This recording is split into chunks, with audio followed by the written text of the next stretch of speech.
Hola, estás en La Duda Razonable con Jorge Palafox. En esta ocasión conversaremos acerca de las formas de Estado y de gobierno.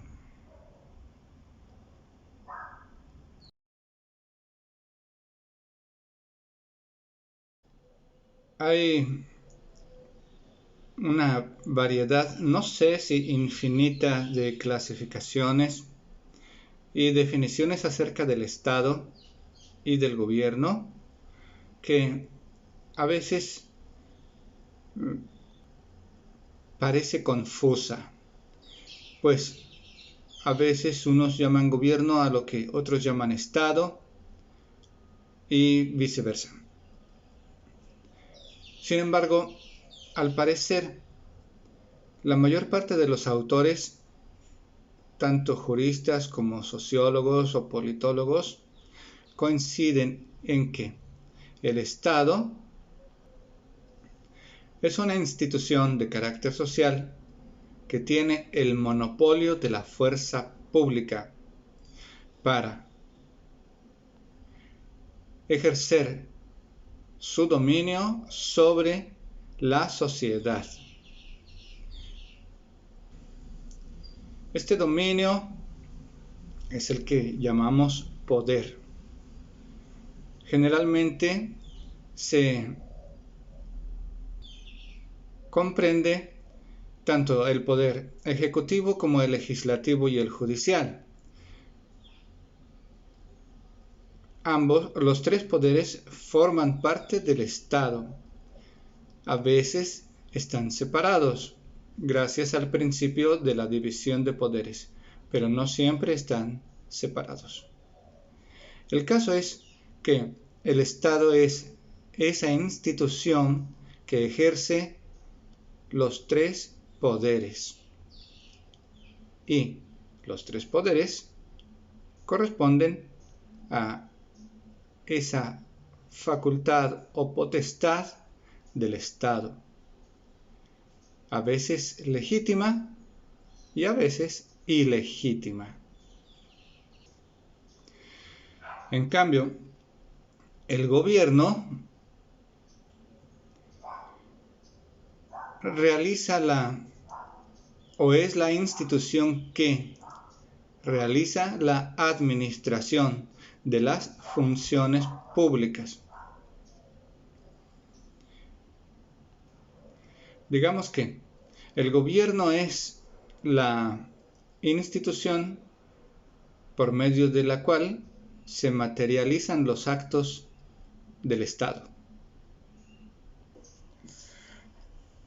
Así, cuando hablamos del Estado, hablamos del poder. Cuando hablamos del gobierno, hablamos de las funciones públicas. Siguiendo esta concepción, cuando hablamos del Estado, hablamos de la limitación del poder. Cuando hablamos del gobierno, hablamos de la distribución de las funciones públicas. Cuando hablamos del Estado, podemos ahora sí clasificarlo en Estado liberal, Estado absoluto, Estado social y Estado socialista. Cuando hablamos de gobierno, hablamos de democracia, aristocracia, monarquía y oligarquía. Conversaremos primero acerca del Estado.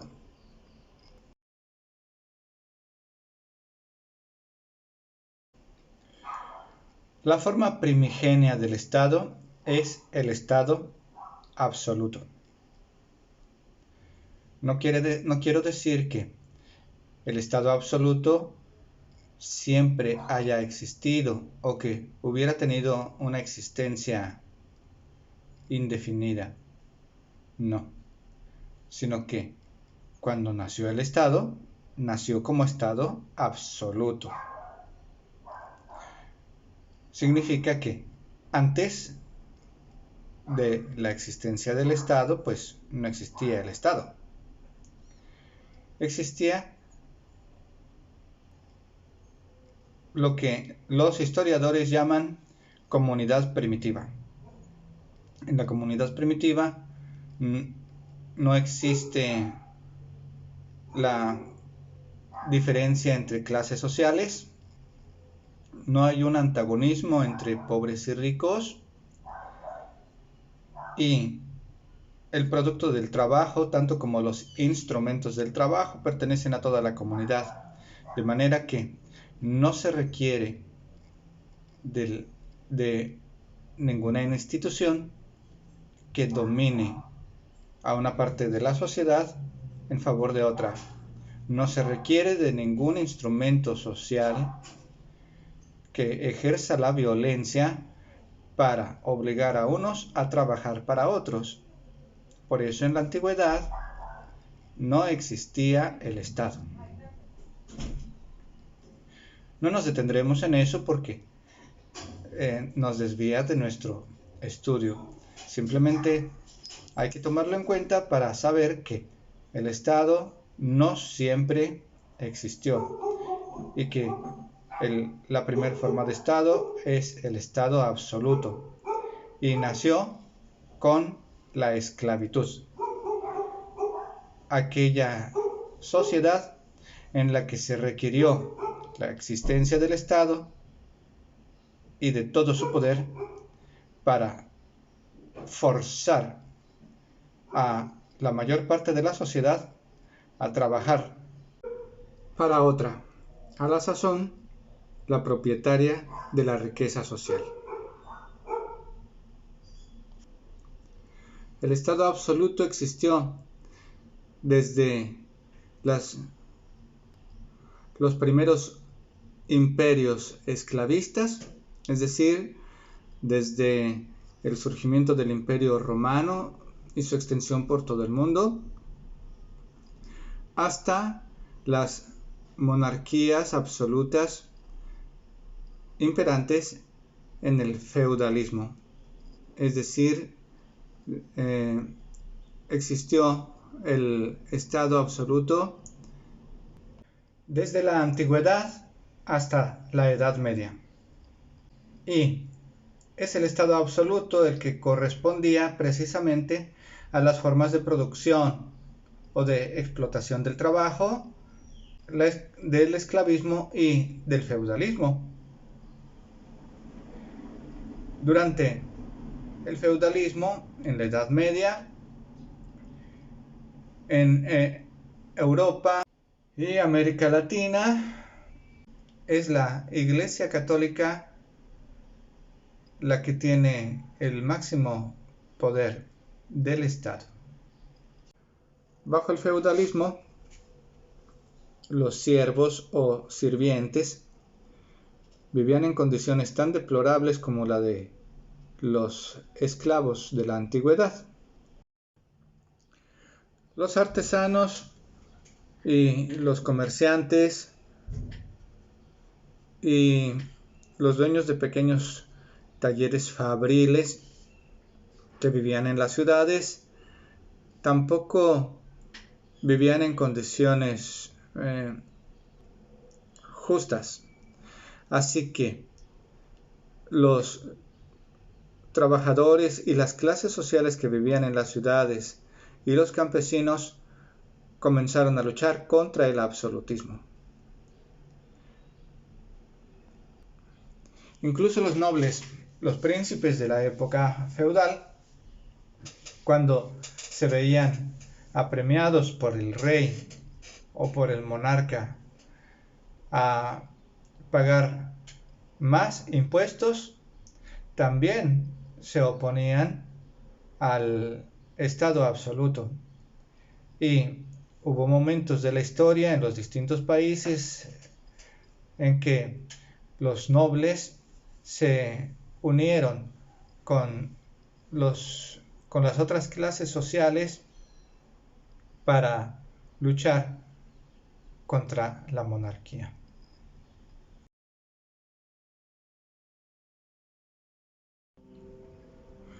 En la lucha contra el absolutismo nació el iusnaturalismo, que es la filosofía de las clases ilustradas que buscaban la libertad, la igualdad y la felicidad. Decían que estos eran derechos naturales, correspondían a la naturaleza misma del hombre. Y los estados debían garantizarlas, porque existieron estas libertades, a decir de los iusnaturalistas, antes que existieran los estados.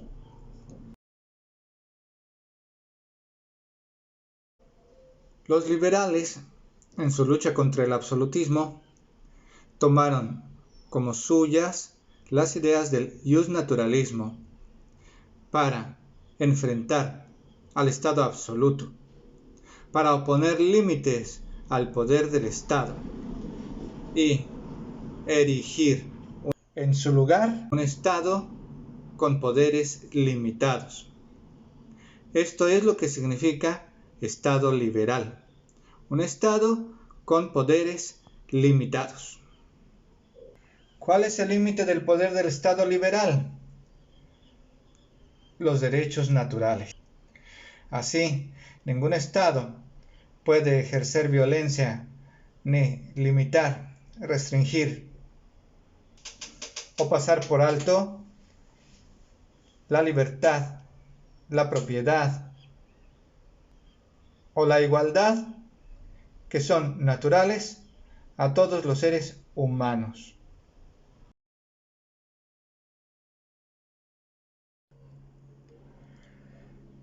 El Estado de Derecho es el Estado en que se logra oponer límites al poder,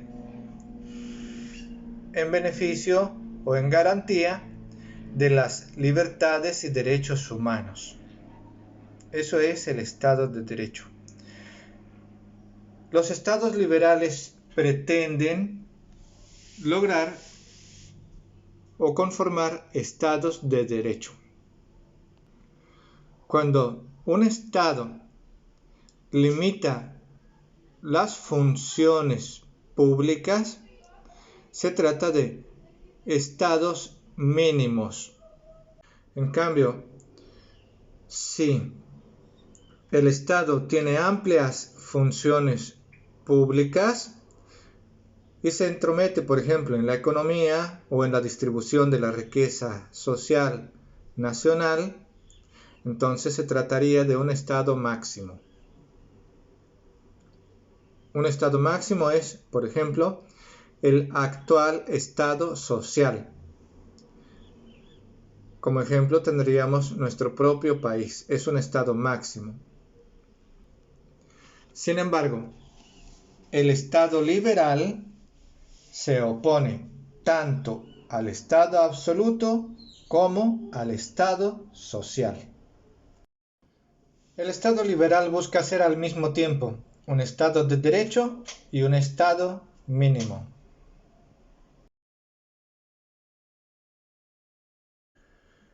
El Estado de Derecho es un Estado liberal por su origen.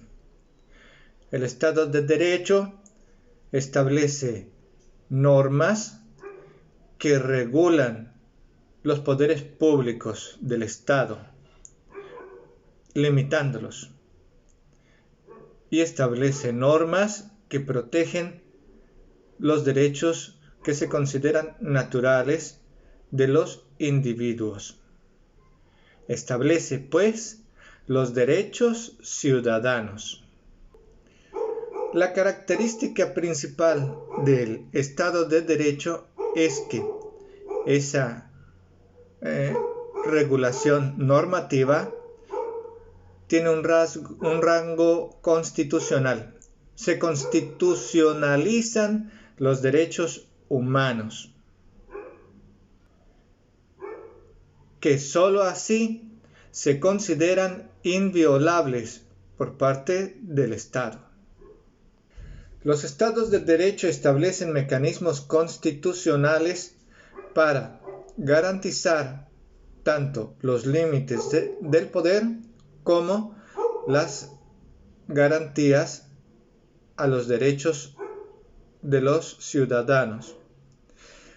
El primer mecanismo de control del poder que opone límites al poder es la división de poderes en legislativo, ejecutivo y judicial.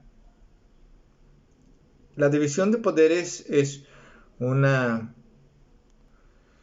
idea que nació también entre los justnaturalistas y en particular en Montesquieu. En un estado de derecho, el poder ejecutivo o el titular del poder ejecutivo no puede hacer más que lo que ordena la ley. Ese es un límite establecido gracias a la división de poderes. Los legisladores o parlamentarios encuentran el límite de su poder en sus electores y en el poder judicial. El poder judicial, que también es autónomo, lo mismo que los otros dos poderes, también opone límites al ejecutivo y al legislativo. Y tiene sus límites en las leyes.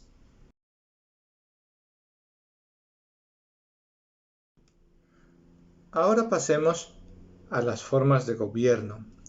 La forma de gobierno propia y más adecuada del Estado liberal es la democracia representativa, y con ella nació.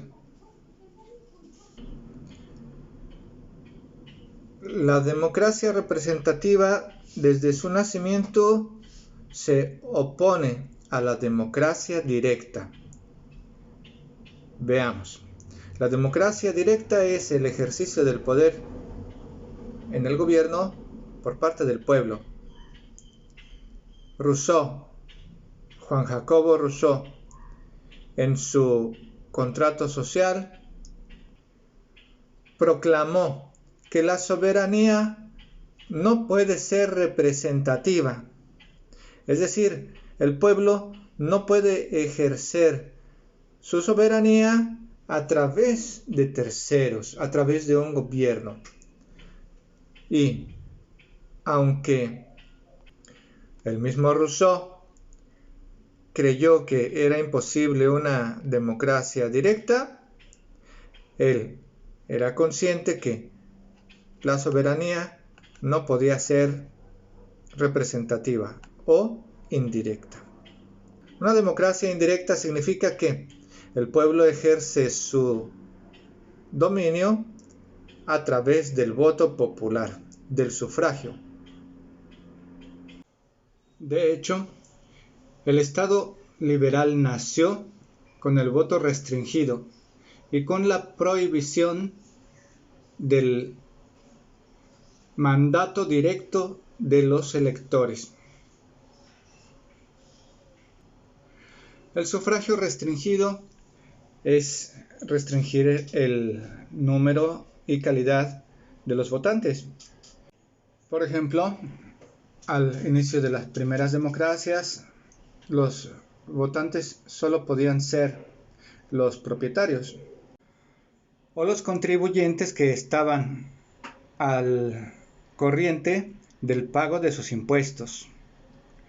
En este sentido, fueron excluidos, pues, los parias. El sufragio se fue ampliando, pero esto en el transcurso de muchos años y de la lucha por el sufragio universal. Por ejemplo, las primeras democracias fueron con el sufragio exclusivamente masculino. Aquí en México, por ejemplo, el voto de la mujer se aprobó en la Constitución hasta 1959, me parece. Bien, así los estados liberales buscaron y buscan la protección constitucional de la igualdad ante la ley y la Declaración de los Derechos Humanos, pues en sus declaraciones. La igualdad ante la ley implica el acceso a la jurisdicción común y el acceso a los puestos y cargos civiles y militares en igualdad ante la ley. La igualdad de derechos, en cambio, implica la inviolabilidad de los derechos humanos, así como el reconocimiento de otros derechos fundamentales, como la libertad de pensamiento, la libertad de expresión y la libertad de imprenta. Los estados liberales, asimismo, y en conclusión, buscaron siempre abolir el absolutismo.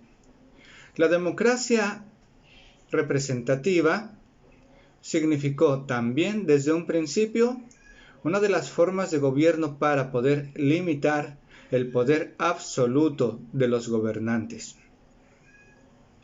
Así, el poder político, que significa el sufragio universal, ha permitido y garantizado los límites al poder absoluto y, por consecuencia, los derechos políticos, es decir, el derecho de sufragar.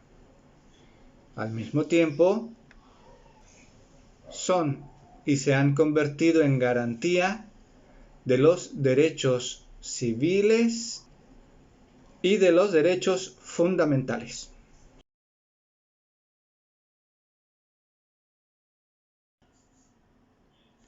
Por el momento llegamos al final.